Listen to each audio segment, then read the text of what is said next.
Well, welcome back to the Prospect Hub. We're going to go through the roster for the Brooklyn Cyclones for 2025, and it's a very talented team. I would mention that the least talented team so far as I can tell, is the Syracuse Mets.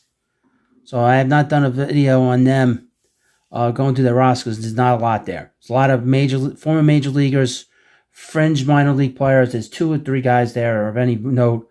Brand Sprout and, of course, Blades Headwell.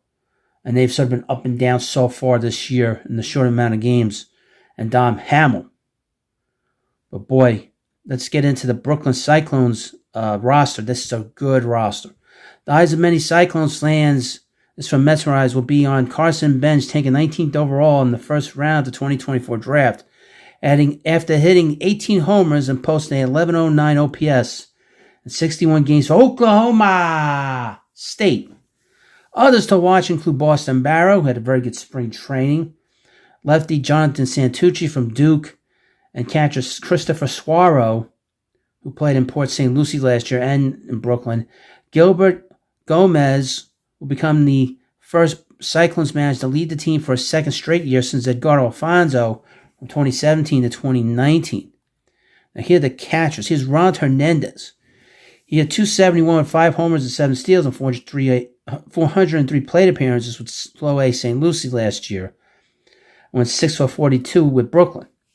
21-year-old switch hitter came to the Mets in July of 2023 in a trade for Dave Robinson from the Marlins. Christopher Suaro, the Bronx-born 21-year-old, hit 7 homers and stole 15 for Brooklyn last year, hitting 228 and 357 plate appearances. He can also play the outfield and first base. He's a little more diverse than some other catchers are. Onyx Vega, the 26-year-old, selected by the Nationals in the 20th round of the 2018 draft, has a 663 OPS and 6 minor league seasons. This is the infielders. Boston Baro. He was second in the Florida Complex league batting average and on-base percentage in his first full pro season last season. The 20-year-old plays second, short, and third, and is number 13th on the Mesmerized prospect list. He is a very impressive young player. Keep an eye on him. He will be shooting up this list this year, I believe. As Starling Mercado, the 22-year-old first baseman outfielder, hit 8 homers, but hit just 177, 225 plate appearances for St. Lucie.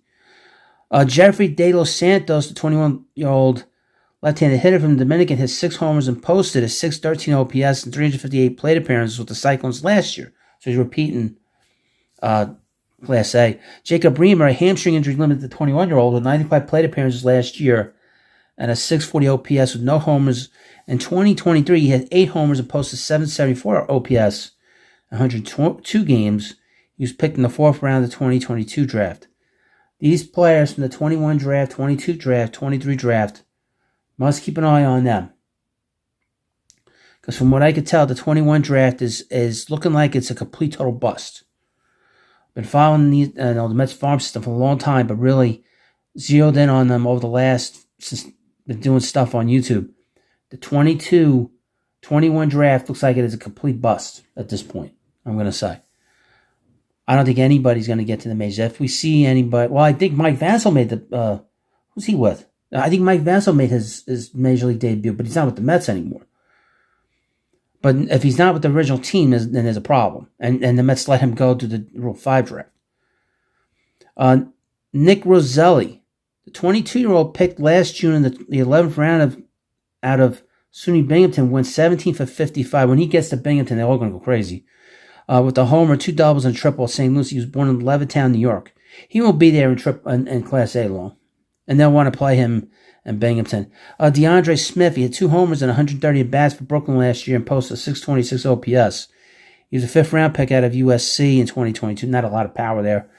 Kevin Villavicencio, the 21-year-old from Mexico, posted 522 OPS and 342 plate appearances. No, that's not great.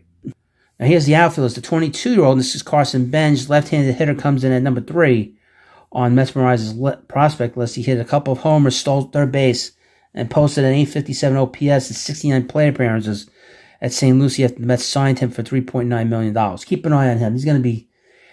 he will spend most of the year in Brooklyn, but he will get promoted at some point to Double A. And he might be a player we'll be talking about next year in spring training a lot.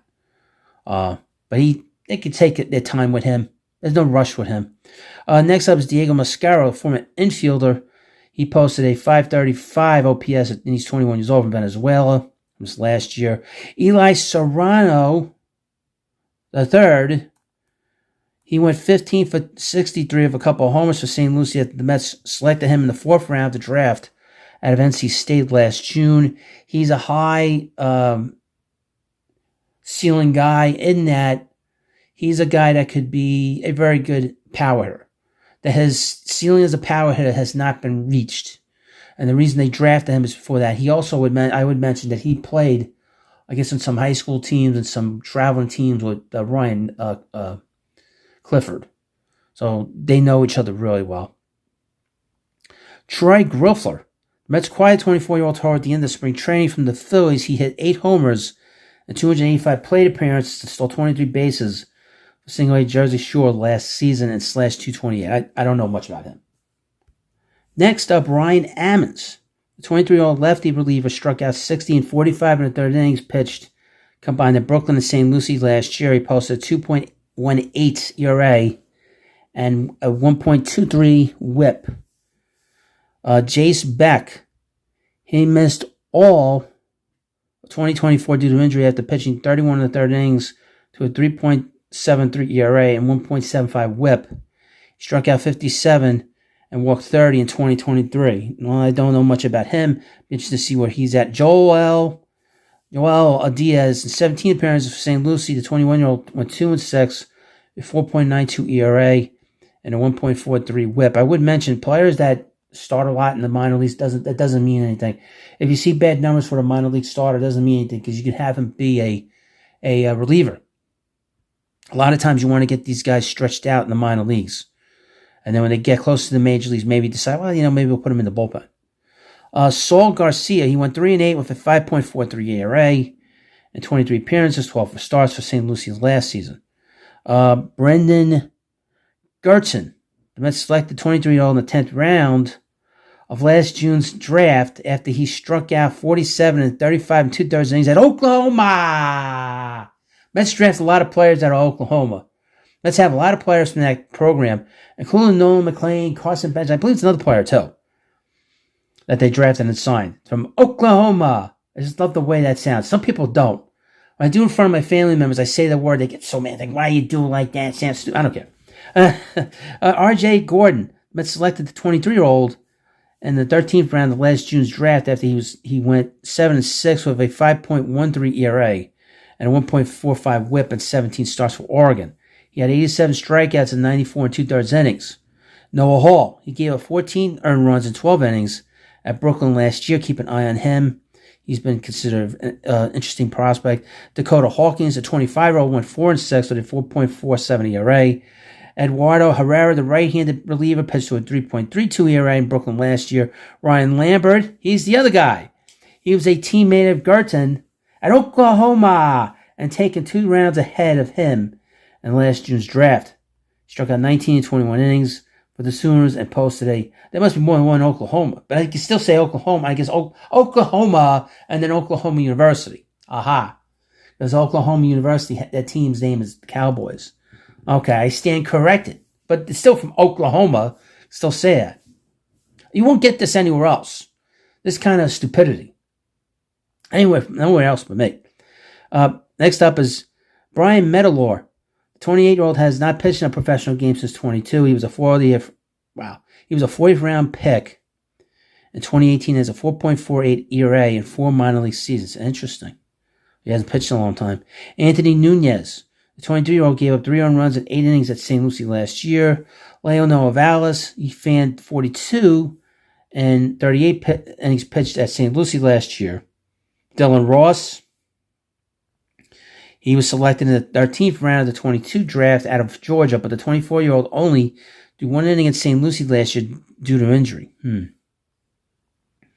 Next up, Jonathan Santucci, 2nd round pick out of Duke. Last June, get on down to head on down to the saloon there. Little Richardo, I don't think that's the same Duke. No. Last June went 6-1 with a 3.41 ERA and a 1.31 WHIP, and 13 starts for the Blue Devils. He struck out 90 and 58 innings and came in at number 14 on the MMO. It's a mesmerized online prospect list. I would mention he's the only left-hander. Mets do not have any left-handed pitching talent in their system. He is number one, and number one by a lot. So that is the big thing about him. He's left-handed. Next up is Ben Simon. He's been with the Mets a few years. The 23-year-old right-hander born in Princeton, New Jersey, fan 35 and 35 2/3 innings for Brooklyn last year. Zach Thornton in 20 appearances and 12 starts combined for Brooklyn and St. Lucie. Last year, the lefty was 5-4 with a 4.10 ERA and 1.39 WHIP. He's not even close to Santucci's talent. Austin Trescher, the 4th-round pick out of Missouri in 2023, won 1-6 with a 4.31 ERA and a 1.41 WHIP and 16 appearances, 10 starts for Brooklyn and St. Lucie last year. He had 61 strikeouts and 48 innings. Finally, Alfred Vega, the 24-year-old, gave up 11 earned runs and 10 in the third innings pitched, combined for Brooklyn and St. Lucie last year. Now, this is the Mets roster that they have for their Brooklyn Cyclones team heading into Friday's game for 2025. It's all going to change as we go along. There's going to be injuries, there's going to be promotions, there's going to be demotions, all kinds of crazy stuff in the minor leagues that you don't ever hear about, which is probably a good thing. And you won't see anything that I did in this video anywhere else. So if you thought it was amusing me doing all this stupid stuff with Oklahoma and then, of course, my rather weak impression. It's really not an impression of John Wayne. It's an impression of Robin Williams doing an impression of John Wayne from the Birdcage. Why don't you get off that horse and head on down to the saloon? It's really a bad impression of Robin Williams, an impression of John Wayne. But anyway, thank you for watching this video. Please subscribe to the Prospect Hut, and I'll see you later.